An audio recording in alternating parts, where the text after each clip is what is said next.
Oke,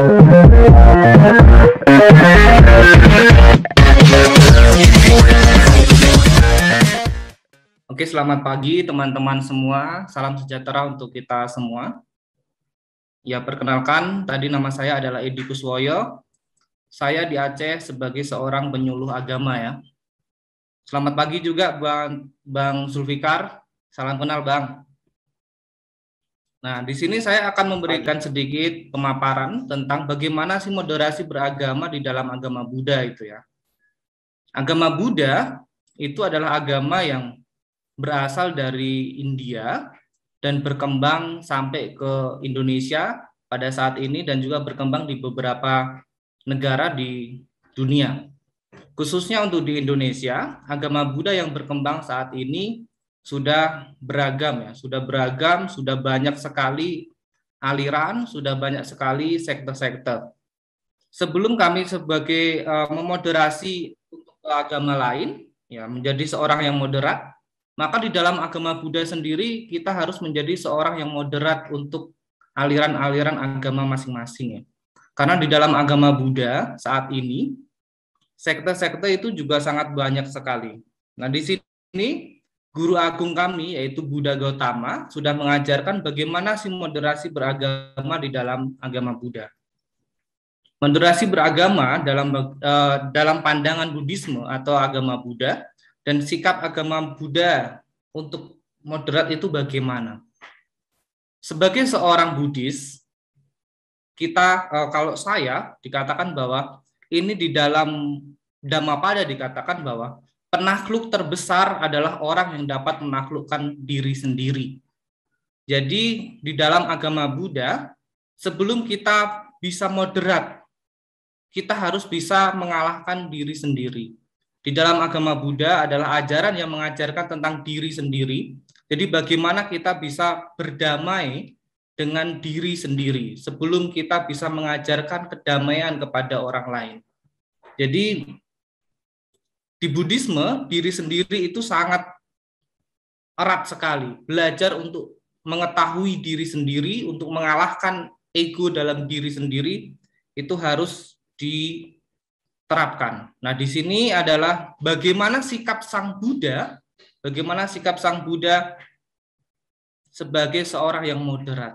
Buddha selalu mengatakan kepada para siswanya, ya ini adalah kepada para biku ya. Pada para biku itu adalah di dalam agama Buddha itu ada dua kelompok masyarakat. Jadi di dalam agama Buddha ada dua kelompok masyarakat. Yang pertama adalah kelompok yang hidup di wihara atau tanpa rumah atau biasa disebut sebagai seorang biku bikuni. Terus kelompok masyarakat yang kedua adalah kelompok masyarakat umat awam. Kelompok masyarakat perumah tangga seperti saya. Jadi di dalam agama Buddha, dua kelompok ini dibedakan menjadi yang perumah tangga itu bisa menjalani kehidupan di luar. Bisa berjalan, bisa mencari uang, bisa bekerja, bisa berumah tangga, bisa memiliki istri, bisa memiliki seorang anak. Tetapi kalau seorang biku yang tinggal di wihara-wihara, atau biasa malah kalau di Thailand itu tinggalnya di hutan-hutan, mereka tidak diizinkan untuk memiliki seorang istri atau memiliki anak. Kalau dia sudah punya anak ingin menjadi biku, maka dia harus meninggalkan keluarganya. Jadi tujuan seorang biku itu adalah untuk mencapai kebudaan, untuk meninggalkan keduniawian. Tetapi kalau seorang umat awam biasa seperti saya masih harus menjalani kehidupan keduniawian. Makanya kalau kita teman-teman bisa melihat bahwa kenapa kok ada yang biksu, ada yang gundul, ada yang biasa, ada yang seperti saya. Jadi di dalam agama Buddha itu ada dua kelompok. Nah di sini Buddha mengatakan, para biku, jika seseorang menghinaku, menghina Dhamma, menghina Sangha, kalian tidak boleh marah, tidak boleh tersinggung ataupun terganggu akan hal itu. Jika kalian marah atau tidak senang akan penghinaan itu, maka itu akan menjadi rintangan bagi kalian. Karena jika orang lain menghinaku, menghina Dhamma dan juga menghina Sangha, dan kalian marah atau tidak senang, dapatkah kalian mengetahui apakah yang mereka katakan itu benar atau salah? Nah, jika orang lain menghinaku, menghina Dhamma atau menghina Sangha, maka kalian harus menjelaskan apa yang tidak benar sebagai tidak benar dengan apa yang bukan ajaran. Dengan mengatakan itu tidak benar, itu salah, itu bukan jalan kami, itu tidak ada pada kami. Jadi di dalam agama Buddha juga dikatakan sebagai penggerak dalam moderasi. Karena ajaran Buddha itu di dunia sekarang ini itu tidak hanya satu aliran, dan cara sembahyang dalam agama Buddha itu sangat berbeda-beda. Bahkan di Aceh itu ada kurang lebih 15 wihara, dari Kuala Simpang sampai Sabang dan juga di Blangpidi. Ajaran-ajaran yang diajarkan di masing-masing wihara itu berbeda-beda. Seperti contohnya di Banda Aceh ada kurang lebih 5 atau 7 wihara, dan di situ berbagai macam mazhab. Kalau teman-teman melihat di Penayung ada beberapa wihara, terus nanti ada juga beberapa wihara-wihara kecil. Di situ apa yang mereka pelajari berbeda-beda. Nah, disinilah letak moderasi di dalam agama Buddha. Saya sebagai seorang penyuluh agama Buddha harus bisa menjadi seorang yang benar-benar di tengah. Maka dari itu, sebelum saya mengajarkan moderasi kepada orang lain, saya juga harus bisa berdamai dengan diri saya sendiri. Saya penganut agama Buddha yang apa? Tetapi ketika saya mengajarkan ajaran agama Buddha kepada orang-orang di Aceh khususnya, dengan berbagai macam kultur, dengan berbagai macam aliran, maka saya harus mengacu kepada satu ajaran saja, yaitu ajaran pada kitab suci, bukan ajaran pada ritual-ritual mereka. Karena kalau kita teman-teman melihat bahwa di Aceh, agama Buddha mungkin sama. Di Takengon ada 1 wihara, di Kuala Simpang ada 5 wihara, terus sampai nanti di Aceh Timur itu ada beberapa macam wihara. Jadi sebelum saya datang ke Aceh, saya sudah memang benar-benar mempersiapkan diri bagaimana saya sebagai seorang penyuluh agama Buddha, dan saya menyampaikan pesan pemerintah melalui nilai-nilai agama, maka saya harus bisa mempersatukan ajaran-ajaran agama Buddha yang ada di Aceh. Sang Buddha juga mengatakan, di dunia ini kebencian belum pernah berakhir jika dibalas dengan membenci. Tetapi kebencian akan berakhir jika dibalas dengan cinta kasih. Ini adalah hukum kekal abadi. Jika kita lihat bahwa intoleransi itu tidak hanya terjadi kepada agama lain ke agama A ke agama lain, tetapi juga intoleransi ini terjadi kepada agama A itu sendiri. Contohnya di agama saya, di agama Buddha, itu juga ada namanya intoleransi. Antara sekte A dengan sekte B saling bentrok. Ini sudah hal biasa. Maka dari itu, saya sebagai seorang penyuluh agama Buddha, bagaimana saya bisa menyampaikan bahwa ajaran Buddha ini adalah ajaran yang universal. Ajaran Buddha ini adalah ajaran yang mengajarkan kepada kedamaian. Karena di sini dikatakan bahwa di dunia ini, jika kita terus membenci, maka tidak akan pernah berakhir. Ketika ada orang yang membenci kepada kita, maka kita harus balas dengan cinta kasih.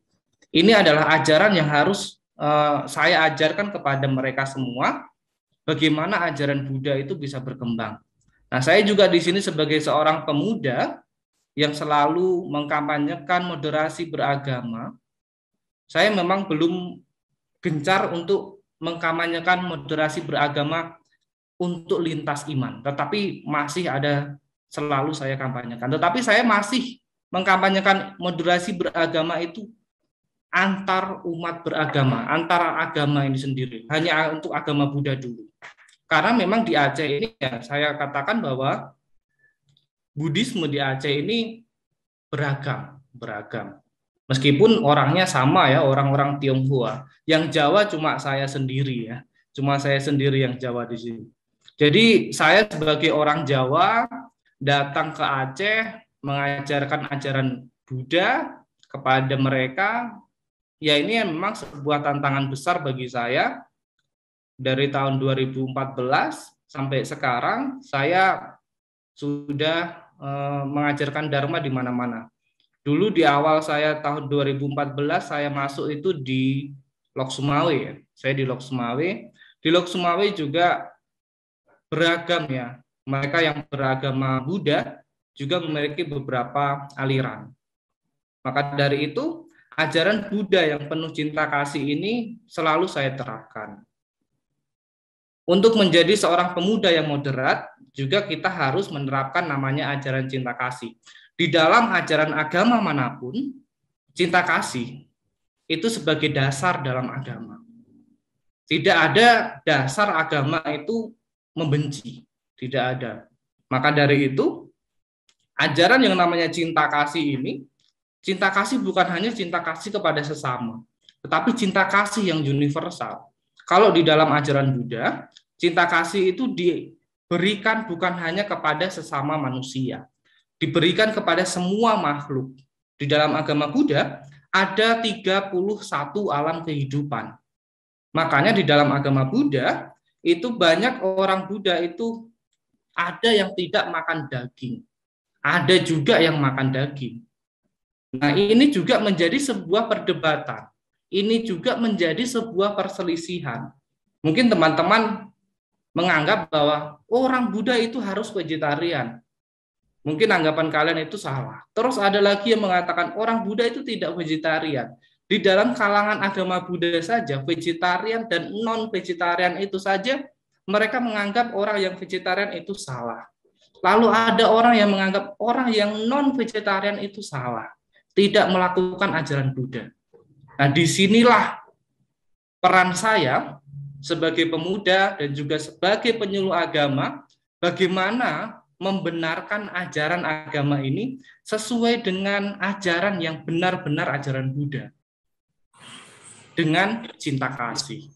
Jadi yang namanya cinta kasih di ajaran agama Islam, Kristen, Hindu, Buddha pasti selalu ada. Maka dari itu, kita sebagai seorang pemuda, teman-teman sebagai seorang pemuda, dan juga kita sebagai generasi muda yang harus moderat, maka kita kepada siapapun kita juga harus bisa menerapkan cinta kasih ini. Cinta kasih itu bukan hanya kita berikan kepada teman-teman kita. Cinta kasih ini juga harus kita berikan yang membenci kita. Jadi ketika kita sudah berdamai dengan diri kita, ketika ada orang yang membenci kita, tetapi kita tidak membenci dia, maka berarti kita sudah bisa berdamai.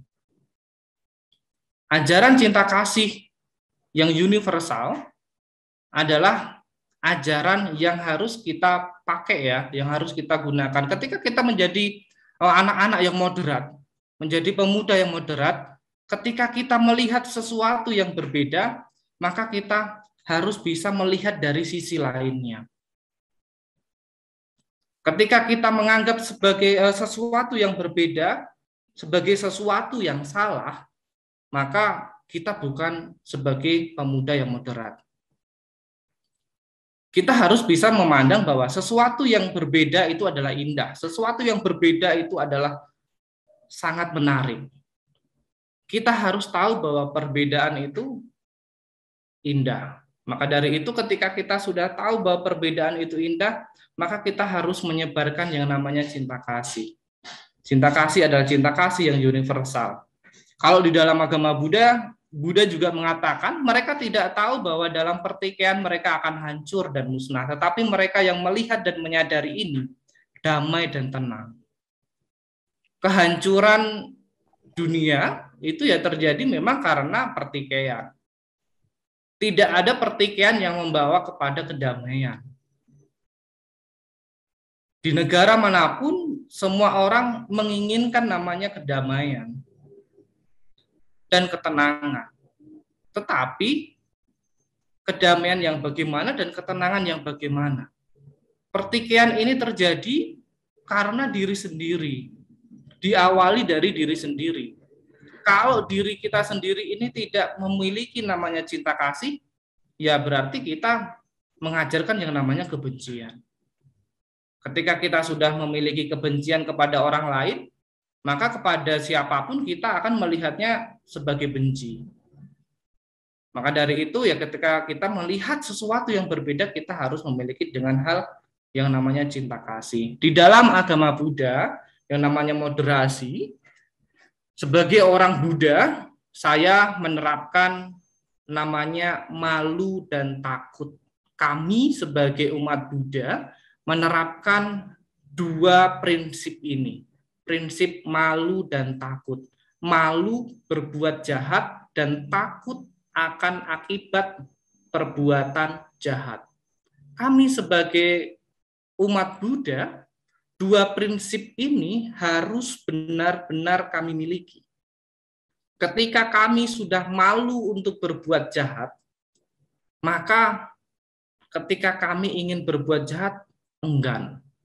Takut akan akibat perbuatan jahat. Di dalam agama Buddha, di dalam agama kami, ada namanya hukum, yaitu hukum karma. Mungkin teman-teman sudah pernah sering mendengar namanya karma ya. Karma di dalam agama Buddha berbeda dengan karma yang ada di Kamus Besar Bahasa Indonesia. Kalau karma di dalam agama Buddha itu definisinya ada dua. Karma itu ada karma baik dan juga karma buruk. Karma itu kalau di dalam agama Buddha adalah hasil dari perbuatan atau perbuatan itu sendiri. Jadi kami ketika mempraktikkan ajaran Buddha, kami harus takut akan akibat perbuatan jahat. Apapun yang kami lakukan, suatu saat nanti itulah yang akan kami ambil. Maka dari itu, kami sebagai umat Buddha, yang namanya hiri dan otapa, malu dan takut, malu berbuat jahat, takut akan akibat dari perbuatan jahat, ini sebagai pedoman di dalam agama kami. Pedoman kami berjalan, pedoman kami berkehidupan. Karena kami percaya yang namanya karma. Dan juga mungkin teman-teman belum tahu kalau di dalam agama Buddha itu kami terlahir itu tidak hanya satu kali. Tetapi kami lahir itu berkali-kali sampai kami mencapai kebebasan. Nah, jadi tujuan umat Buddha itu adalah kebahagiaan abadi. Kebahagiaan abadi. Jadi di dalam agama Buddha ada 31 alam kehidupan, dari alam neraka sampai alam surga dibagi menjadi 31 alam. Maka dari itu kami percaya dalam agama Buddha bahwa hiri dan otapa ini akan membawa kami kepada alam-alam yang lebih baik dari alam yang kami tinggali saat ini, yaitu adalah alam manusia. Maka dari itu kami atau saya sebagai seorang yang generasi muda yang selalu mengkampanyekan moderasi beragama, saya ingin selalu mengajak teman-teman semua bahwa ketika kita malu, kita punya takut dalam hal apapun, saya yakin bahwa setiap ajaran agama apapun punya yang namanya prinsip seperti ini. Jadi ajaran-ajaran agama itu sebenarnya sama, hanya cara penyampaiannya saja yang berbeda. Saya pernah bercerita kepada Pak Sehat itu bahwa bagaimana puasa di dalam agama Buddha, bagaimana konsep kehancuran alam semesta di dalam agama Buddha. Ternyata konsep-konsep ini hampir-hampir mirip di dalam agama Buddha dan juga agama Islam. Nah, dari sinilah kita tahu bahwa ternyata ajaran-ajaran agama itu banyak memiliki persamaan. Maka dari itu, persamaan inilah yang akan membawa kita kepada cinta kasih. Ketika kita sudah benar-benar sama, punya kesamaan yang banyak, ngapain kita lihat bahwa oh kamu ini orang begini, kamu ini orang begini, harus saya musuhi. Kalau kita memiliki pandangan seperti itu, maka dimanapun kita berada, kita akan selalu memiliki musuh. Tetapi ketika kembali lagi ke ajaran yang namanya ajaran cinta kasih tadi, dimanapun kita berada, ketika kita sudah mempraktikkan cinta kasih di dalam diri kita, mungkin teman-teman juga punya cinta kasih. Cinta kasih kepada temannya, cinta kasih kepada orang tua, cinta kasih kepada semuanya. Semua aja kita harus memiliki cinta kasih. Inilah yang harus kita terapkan sebagai anak-anak muda. Kalau kita sudah memiliki yang namanya cinta kasih, maka ketika kita bersama dalam perbedaan, ya kita akan senang-senang saja. Jadi ketika kita sudah punya cinta kasih, mungkin ini adalah sebagai, ini tidak perlu. Nah ini, di Indonesia, lambang negara kita adalah Garuda, dan juga ada namanya Bhinneka Tunggal Ika di dalam lambang Garuda itu. Nah, Bhinneka Tunggal Ika ini diambil dari sebuah kitab, yaitu kitab yang ditulis oleh Empu Tantular. Nama kitabnya adalah Kitab Sutasoma. Agama Buddha berkembang di Indonesia pada abad-abad ke-5 sampai 6 sampai nanti sampai sekarang. Agama Buddha masuk ke Indonesia pada awal-awal abad ke-5 atau 6. Di sini dikatakan bahwa Siwa Buddha Bhinneka Tunggal Ika Tanhana Dharma Mangroa. Ini adalah kitab yang ditulis oleh Empu Tantular pada zaman kerajaan Majapahit, yaitu pada zaman rajanya bernama Raja Hayam Wuruk. Dikatakan bahwa Siwa Buddha walau berbeda tetap satu, sebab tidaklah mungkin kebenaran itu mendua. Indonesia adalah negara yang moderat. Jauh sebelum ada sebutan Indonesia, di negara yang kita tinggali, di tanah yang kita tinggali ini, adalah benar-benar moderat. Jauh sebelum kita ada pada abad ke-7 sampai abad ke-8, di kerajaan Majapahit itu ada 2 agama besar, agama Hindu dan agama Buddha. 2 agama ini menjadi agama di kerajaan itu. Bahkan 2 agama ini dilebur menjadi satu, menjadi ajaran Siwa Buddha. Maka dari itu yang datang dari India berbeda agama, dari agama Hindu dan agama Buddha, masuk ke kerajaan Majapahit, dilebur menjadi satu ajaran, yaitu ajaran Siwa Buddha. Tetapi ketika mereka pada zaman Majapahit dulu itu, mereka dalam upacara-upacara keagamaan, secara bersamaan, satu pendeta Hindu memimpin dulu, setelah itu satu pendeta Buddha memimpin upacara. Nah inilah toleransi beragama sudah ada dari zaman dulu. Maka dari itu, apa yang sudah ada dari zaman dulu harus tetap kita lestarikan hingga saat ini. Karena kenapa kita harus melestarikan itu? Karena negara kita, negara Indonesia ini adalah negara yang Bhinneka Tunggal Ika. Saat ini ada 6 agama dan 1 aliran kepercayaan. Berbeda-beda agama, berbeda-beda aliran kepercayaan. Bahkan aliran kepercayaan saja ada Marabu, ada Sunda Wiwitan, ada Kaharingan, banyak sekali. Nah, ini kita harus tahu dulu. Kalau kita tidak tahu, kalau kita tidak mengerti ajaran agama, ada agama-agama yang lain, maka kita akan memandang bahwa mereka-mereka yang berbeda itu tidak perlu kita sayangi, tidak perlu kita cintai. Tetapi ketika kita sudah melihat bahwa oh itu orang Buddha, oh itu orang Hindu, oh itu orang Kristen, oh itu orang Katolik, mereka sama-sama beragama, mereka sama-sama memeluk agama, mereka sama-sama memiliki Tuhan, Oke, ayo kita bersama-sama membangun bahwa negara Indonesia ini negara yang berdasarkan asas Pancasila. Bahwa lambang negara adalah Pancasila dan juga Bhinneka Tunggal Ika. Dari Bhinneka Tunggal Ika ini, kita yang berbeda-beda agama, kita yang berbeda-beda suku, kita yang berbeda-beda ras, kita bersama-sama mengkampanyekan moderasi.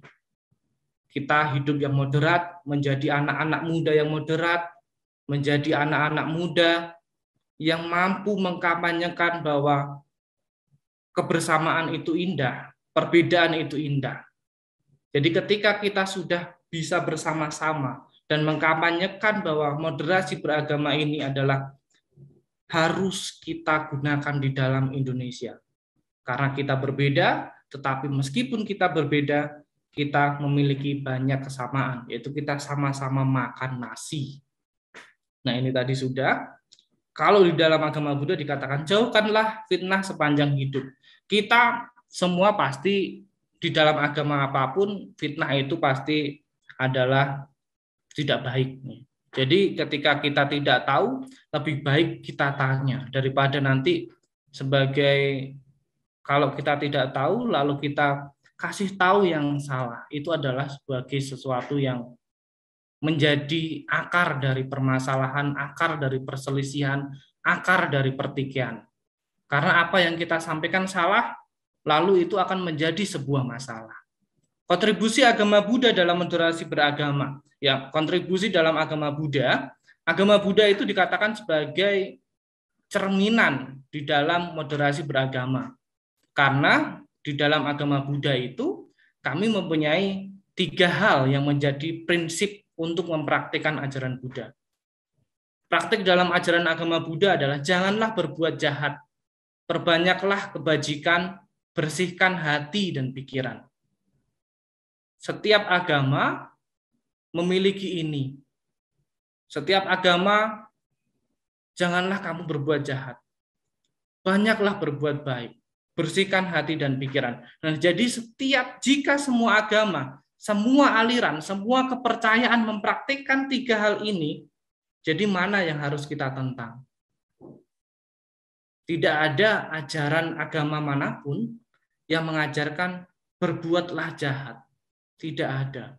Tapi janganlah berbuat jahat. Jadi ketika kita sudah tahu bahwa kita tidak boleh berbuat jahat, maka ya kita harus tidak berbuat jahat. Berbuat jahat kepada siapa? Berbuat jahat kepada semua orang. Kita tidak boleh berbuat jahat kepada semua orang. Bahkan dalam agama Buddha itu kita dilarang membunuh makhluk sekecil apapun. Kami di dalam agama Buddha ada satu sila atau satu peraturan yang utama, yaitu peraturan kami dilarang membunuh. Membunuh semua makhluk. Membunuh semua makhluk. Jadi makhluk sekecil apapun di dalam agama Buddha itu tidak boleh dibunuh, tidak boleh disakiti.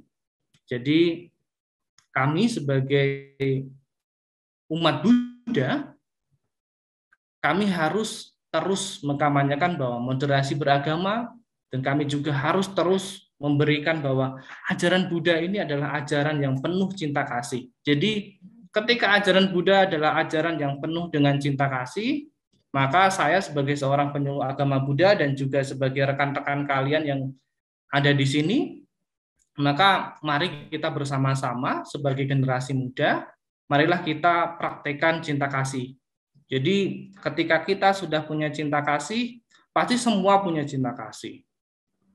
Maka ketika kita sudah punya cinta kasih, maka harapannya ke depannya kita sebagai generasi muda ini adalah generasi muda yang benar-benar bisa bersama-sama dalam hal memajukan negara, memajukan Indonesia.